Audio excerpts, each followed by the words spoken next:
là, il a expliqué le motif du sifflet, comme ça, vérifier les sifflets. Ça doit être impressionnant quand même.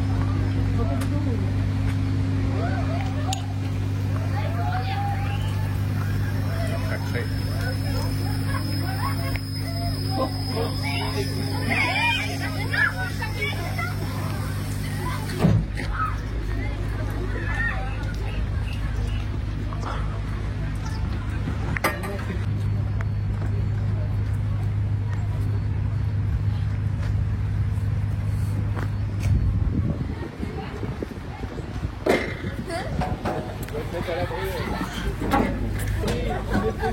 Allez, cherche un peu là-bas.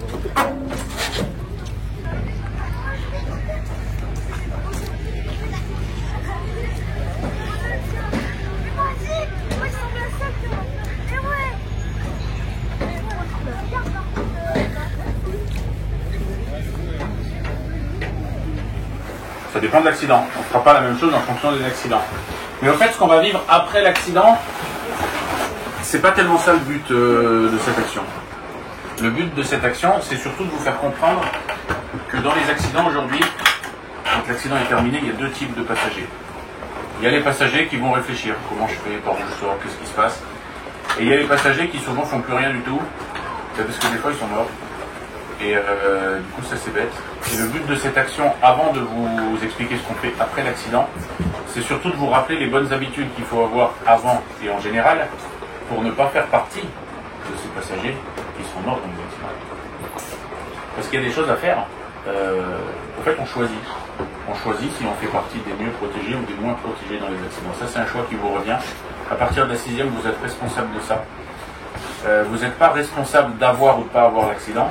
Mais vous êtes responsable de protéger votre vie ou de prendre un risque pour votre vie en utilisant le véhicule. Est-ce que vous avez une petite idée de quoi je parle ou pas? Oui. De quoi? Vous parlez du fait qu'il faut faire toujours attention et qu'il faut vraiment bien prendre soin de votre santé. Ouais. Et qu'est-ce qu'on peut faire pour avoir plus de chances de survivre dans les accidents? Qu'est-ce qu'on doit faire, vas-y? Ah, qu'est-ce que tu veux dire?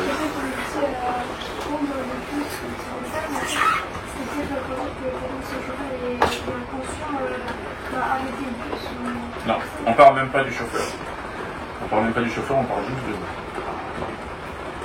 On doit mettre la ceinture? Oui. En fait, on a constaté que dans les cars scolaires, il y a plein de gens qui n'attachent pas la ceinture. Vous l'avez peut-être remarqué aussi, parce que il y a beaucoup de cars. Dans beaucoup de cars, ils n'attachent pas la ceinture. Et ça pose un problème majeur, et ça s'explique parce que vous avez 12 ans là, vous êtes né dans une génération où la ceinture existe depuis toujours dans la voiture, donc vous vous attachez dans la voiture même sans réfléchir.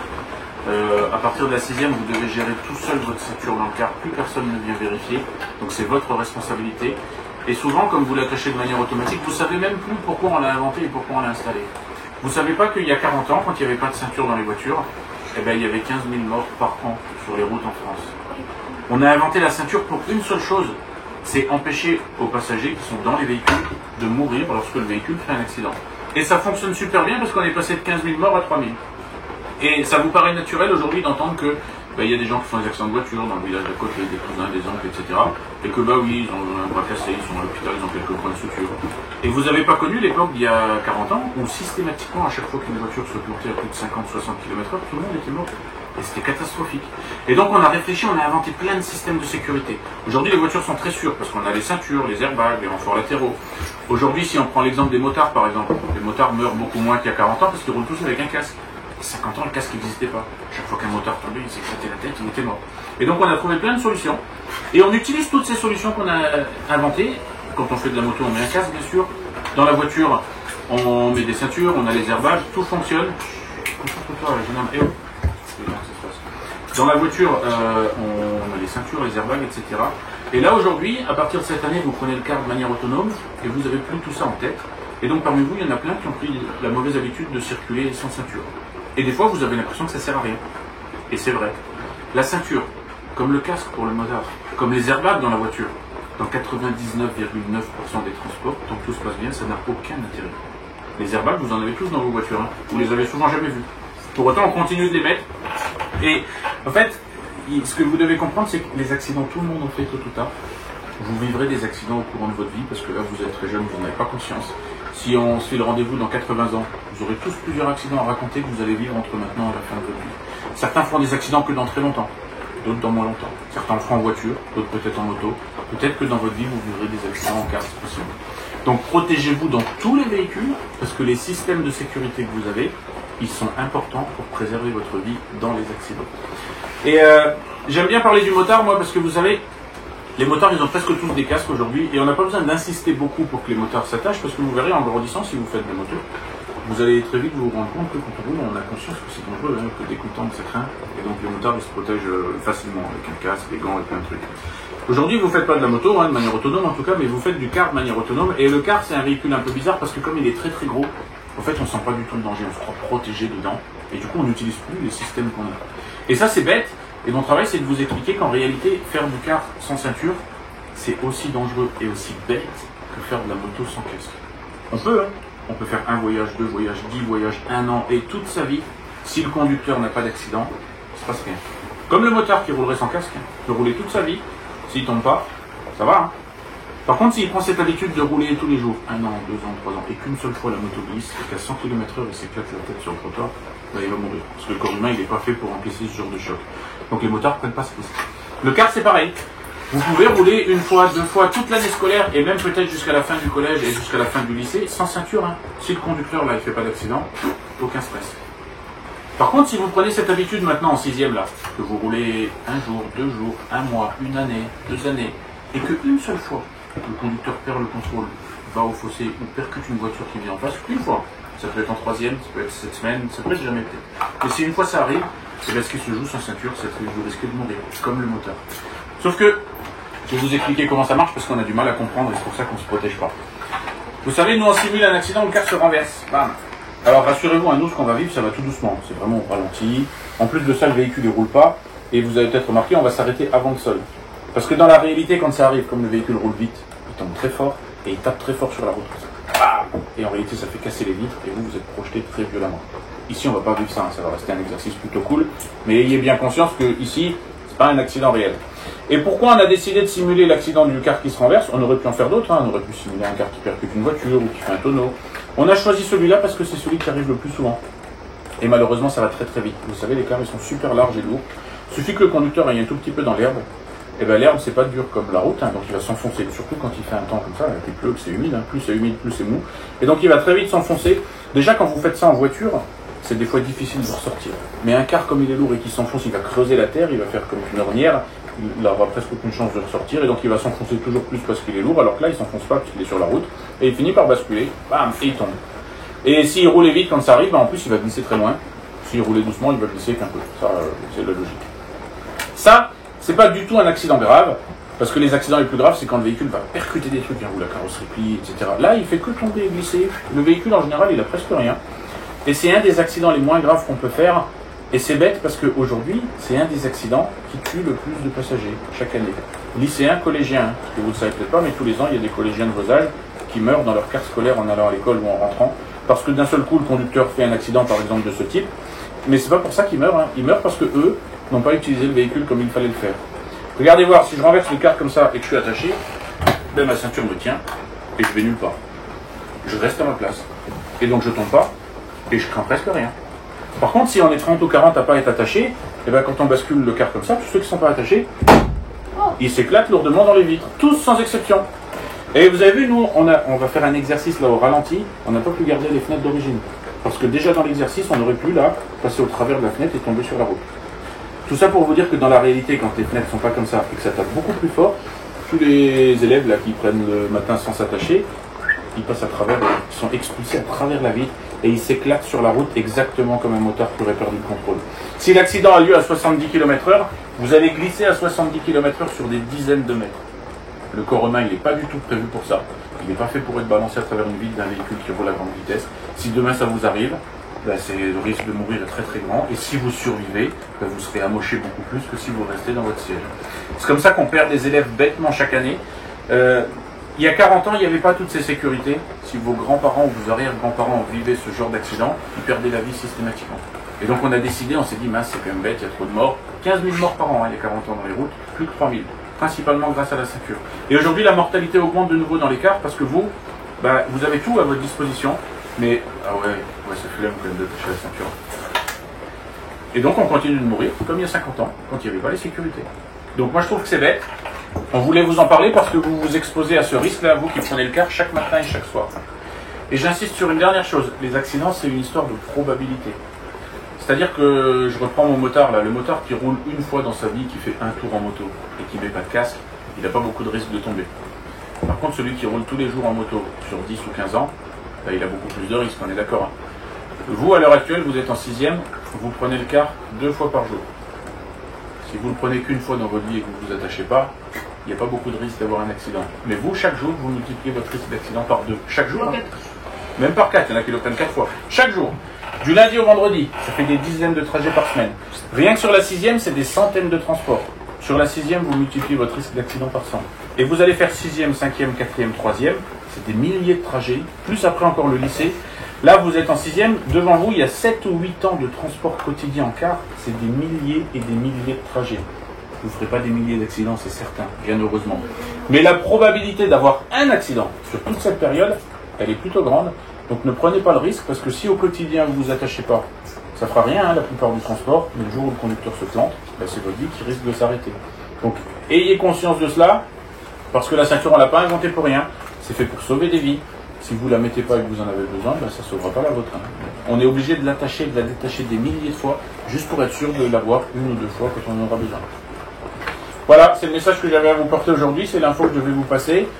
Je suppose qu'elle passe. Maintenant, faites de cette info ce que vous voulez, parce que n'oubliez pas, vous êtes des grands, hein, je vous ai dit, les conducteurs aujourd'hui, ils ne vous forcent plus.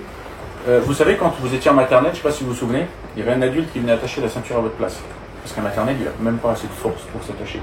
Quand on est en primaire, en CP, en CE1, très souvent, il y a un conducteur et un deuxième adulte qui vient veiller à ce que tout le monde s'attache. Parce que les primaires, ils ont assez de force, mais le cerveau n'est pas assez développé pour comprendre qu'ils peuvent mourir et que c'est dangereux. Donc souvent, ils ne s'attachent pas. Vous, maintenant, vous êtes dans l'âge où vous êtes suffisamment grand. Vous décidez ce qui est bon pour vous ou pas. Les conducteurs, ils vont vous le rappeler souvent. Hein. Ils vont vous dire attachez-vous. Si vous dites je m'en fiche, il ne va pas se lever pour vérifier. Hein. Vous êtes suffisamment grand. Vous prenez en charge votre vie. Est-ce que c'est clair? Est-ce que vous avez des questions? Non, pas de questions? Oui. Après, on va sortir par là. On verra ensemble la meilleure façon de sortir. Est-ce que déjà vous avez des questions sur l'utilisation de la ceinture en général? Non? Tout est bon? Ok. Ben on va faire l'exercice en effet. Il va falloir que tout le monde attache. Est-ce que vous devez tenir? Tu peux. Oui, mais je vais faire comme ça va être grave. Bah, tu fais une fois, tu le tiens. Moi, je fais comme ça. Moi, je fais Faut comme ça. tenir. Non, mais c'est pas grave parce que tu tombes, tu vois. Tu peux encore me faire. C'est à toi, ça.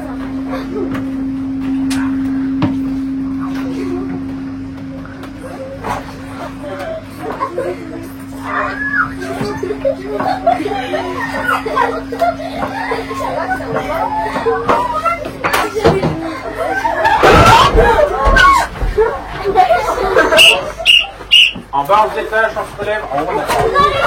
Ah, j'ai réussi à passer.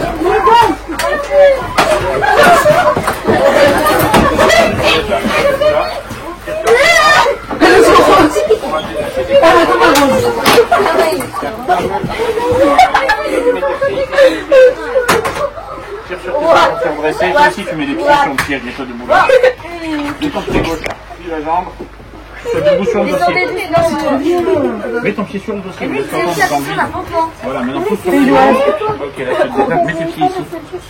Il faut que tu sois debout sur tes jambes. Tire sur tes bras, regarde, tiens ton bras. Allez, mets-toi debout. Voilà, là tu peux te détacher. Et regardez, c'est quoi ce Oula. Tout le monde est détaché? Oui. Pour sortir ensuite, regardez. Un peu. Je vais vous ouvrir cette trappe, vous allez passer par là. Faites très attention, de chaque côté il y a un petit coin noir dans lequel il ne faut pas se cogner. Donc on y va doucement et on baisse un par la un. tête. Ah oui, un par un, évidemment. Allez, vas-y. Sors un pied, après tu baisses la tête. Il peut voir comme ça.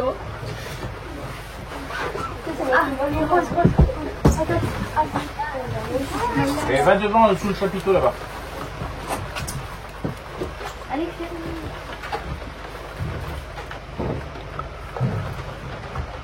Je suis trop petite. Allez, parfait. Allez, pousse. pas Allez, allez. Voilà.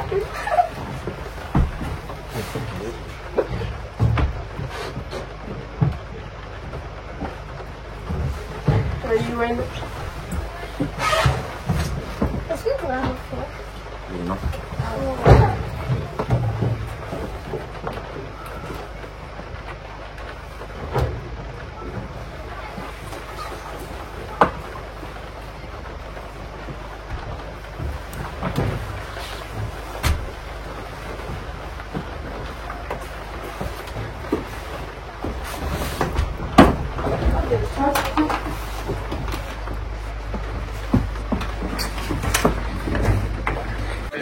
Il y a notamment des liens avec des vidéos. N'hésitez pas à leur demander ce qu'ils pensent de la ceinture, s'ils sont d'accord pour l'attacher ou pas. Alors, votre ressenti? Bien. Elle s'en sort qu'avec le sourire. Donc. Alors, bonjour, vous êtes la dirigeante des transports Ferron à Merdrignac. Vous pouvez nous dire, nous présenter un peu votre entreprise et puis ce que vous faites. Alors oui, je suis la responsable des voyages Ferron. Nous sommes situés à la fois Côte d'Armor et Morbihan, puisque nous avons notre site de Ménéac, qui est le site l'origine de l'entreprise, qui est une entreprise familiale, qui a été créée en 1960. L'origine de Ménéac, mais ensuite, petit à petit, on s'est implanté sur Moron. On a ce site ici qui est depuis 2019, qui est tout récent, pour une mesure de sécurité surtout, puisqu'on a un peu plus d'espace. C'est la première fois qu'on fait ce genre d'opération, mais grâce à nos partenaires. Donc vous transportez beaucoup de scolaires, ça, beaucoup d'étapes. Beaucoup d'enfants, voilà, 50% à peu près de notre chiffre d'affaires, c'est du transport scolaire. Que ce soit Morbihan, Côte d'Armor. Voilà, essentiellement sur ces deux départements. Nous Donc avons très sensibilisé à la sécurité. Tout ce qui est... Sécurité pour nous, c'est primordial. La sécurité, donc on le faisait jusqu'ici dans les établissements scolaires avec les régions. La région, les personnes étaient dépêchées en fait pour venir nous accompagner et on faisait ensemble une opération pour les 6e. Cette année, on a voulu une opération différente. Cette opération, surtout basée sur le véhicule qui se couche, puisqu'on a eu malheureusement un accident il y a quelques années et c'est toujours resté en tête depuis. Je voulais vraiment faire cette opération depuis. Et ça fait 5 ans, il y a eu le Covid entre temps, on n'a pas pu faire les choses comme je voulais et il me fallait le financement pour. Parce que oui, c'est financièrement assez lourd cette opération. C'est très lourd parce qu'on a ça se passe sur une semaine et on a plein d'ateliers au cours de la semaine, aussi bien dans les premiers secours. Les premiers secours, on a des ateliers sur le sommeil, des ateliers avec les gendarmes sur la sécurité routière, mais également la trottinette, le vélo, les piétons. On a des ateliers sur l'hygiène de vie, qui paraît toute simple, mais qui est très importante, sur l'alcoolémie. On a des parcours alcoolémie. On a des ateliers sur... j'ai l'impression que j'en oublie. Non, mais le plus spectaculaire, c'est le car tout à qui fait. Le plus spectaculaire, ça reste quand même le véhicule qui se couche. Il a fallu réserver il y a 1 an. Donc, de toute façon, ils sont très demandés parce que c'est le seul en Europe. D'accord. Donc, ça fait 1 an que nous avons réservé cette date. Et puis, donc, il m'a fallu 1 an pour réunir l'ensemble de nos partenaires pour pouvoir arriver à financer la totalité de la semaine.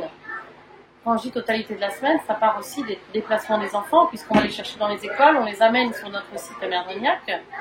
C'est aussi bien sûr faire déjeuner nos prestataires. C'est normal que je leur fournisse un minimum de, je veux dire, de café, de repas le midi, enfin de prestations sur place. Et puis chacun à son niveau nous a aidés, que ce soit au plus petit niveau, ça peut être des prestations gracieuses. On a des sophrologues, des infirmiers, des médecins qui vont intervenir, chacun à son niveau. On a des prestataires qui donnent uniquement de l'argent, pourquoi pas. C'est important pour nous aussi. On a la CARSAT sécurité au travail, très important. Nos vendeurs de véhicules, puisque c'est aussi... on travaille beaucoup ensemble, donc là je leur ai demandé aussi un petit effort.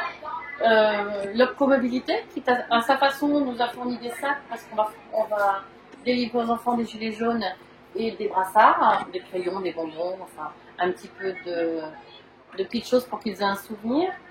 Le fleuriste local qui nous a fleuri notre petit espace VIP pour nos partenaires.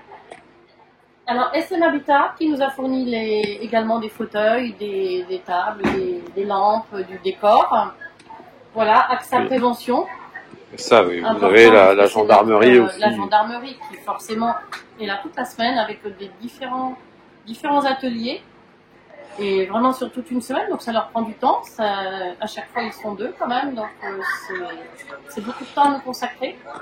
Et alors là, ces ateliers, on a dit que ça concernait les scolaires, mais pas seulement. Non, pas seulement les Vous scolaires. étendez aussi à votre personnel. Tout à fait. Les scolaires pour 2 jours et demi, 2 jours et demi pour les salariés. C'est important aussi que les salariés puissent tester, notamment le véhicule, par l'importance de la sécurité importante par rapport à la ceinture, mais également les différents ateliers, que ce soit l'alcoolémie. On a aussi un simulateur de conduite. Donc voilà, on a plein de choses, mais tout est important. On peut peut-être prendre une seule petite information, mais la moindre information est importante. Pour moi, c'est un global. Il y a aussi le bien-être au travail. On est d'accord, il n'y a pas que le travail, la sécurité, il y a aussi le bien-être. Donc on a aussi travaillé dans nos ateliers sur ce bien-être au travail. D'accord. Voilà. Et c'est une opération que vous comptez renouveler? De façon budgétaire, Ouais. je n'aurai pas les moyens, je suis désolée. Sans toutes ces personnes-là, nous ne pourrions pas faire cette opération. Donc on fera peut-être des choses différentes, mais c'est vrai que les enfants ont la chance cette année, les 6e l'année prochaine n'auront peut-être pas cette... Donc l'un des objectifs, c'est de sensibiliser au port de la ceinture dans le bus. Alors vous me disiez que à la sortie du bus, quand ils se couchent, Oui, les enfants sont convaincus. tout à fait. Et le soir, les conducteurs nous racontent un petit peu, nous font un petit retour et les enfants mettent la ceinture. Et ceux qui ont vécu cette expérience le disent aux autres. Faut mettre la ceinture. C'est important de mettre la ceinture. Donc rien que ça, je trouve que je sais qu'on va pas tous les capter. Faut pas être. Eh bien, petit à petit, on se doute, mais si on peut en capter une petite partie, c'est déjà très important. Merci. De vous attendre du bon côté de la route, ils n'ont rien à faire en face. Vous n'aurez pas à traverser la route. S'il y a des parents qui sont têtus, je suis moi-même parent, ça arrive chez moi le dîner parfois, dites-leur avec un peu d'humour. Vous leur dites, tu crois que tu m'aimes toi avec le danger que tu me fais prendre? Vous allez voir, ça va les faire réagir. Hein? Donc ça vous parle bien ça, hein, les angles morts, les dangers autour du véhicule. Dernière chose que j'insiste beaucoup moi, c'est ça, vous connaissez tous. Ceux qui en ont, mettez-les. Ceux qui n'en ont pas, rassurez-vous, on va vous en donner. Ça vous sauvera la vie. Tout au long de votre scolarité. C'est pas joli, je le reconnais, ça reviendra peut-être à la mode, mais regardez, vous mettez ça de chez vous à l'arrêt de bus ou au collège. Arrivez sur place, vous êtes arrivé en sécurité, on vous voit de très loin avec ça. Ça se roule, ça prend la grosseur d'une petite pomme, ça se met dans la poche ou dans le cartable. Le soir, vous remontez dans le car à la sortie du collège, ou vous partez du collège chez vous. Vous remettez la main dans le cartable ou dans la poche, vous le ressortez, vous l'enfilez, vous rentrez chez vous en sécurité. D'accord? Mettez-les. Je présente Audrey, notre référente sécurité. Je vais lui laisser la parole pour vous présenter. Pour qu'elle Je vous suis présente. Audrey, responsable de transport scolaire et référente sécurité au sein des voyages fédéraux. Et ma mission a été pour cet événement d'organiser avec Madame Fraga une journée, une thématique sécurité. On transporte quand même entre 1200 et 1300 élèves chaque jour. C'est 47 cars, 67 circuits journée. Donc la sécurité fait partie de nos missions. Et le fait de transporter autant d'élèves, ça nous tenait à cœur de proposer aux élèves de 6e de notre secteur cette journée sécurité.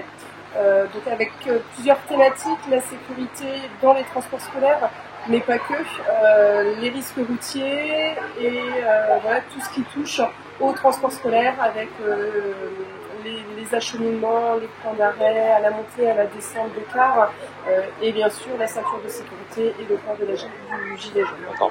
Mais ça, c'est pour cette journée, mais c'est de la sécurité, c'est tout au long de l'année. Voilà. Comment ça Donc, se concrétise?